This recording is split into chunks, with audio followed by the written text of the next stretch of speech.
What would you be willing to rule out at this point? I know none of the theory. I know we have no evidence right now, but are there a couple of things that you'd say no, that does not seem to be the reason for the crash? Well, I mean, for one, again, balance of probability, stall seems extremely unlikely.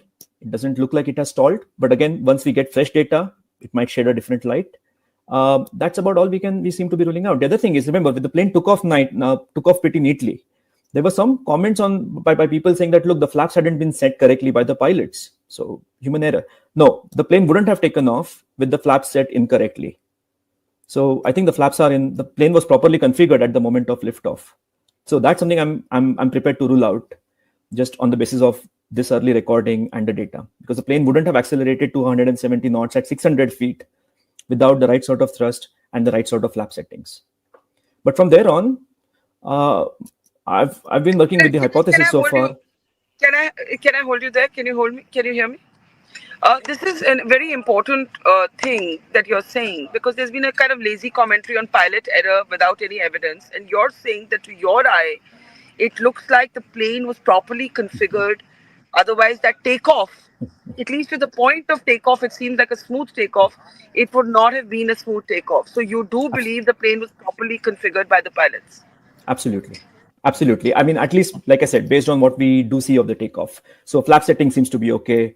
There seems to have been enough thrust at the time of takeoff. That doesn't seem to be a problem. So what would explain this then? Because then if we are ruling out the configuration, we're ruling out the human error, then we're quite clearly looking at a machine error. Or Yes, a machine collapse. Not an error, but a collapse.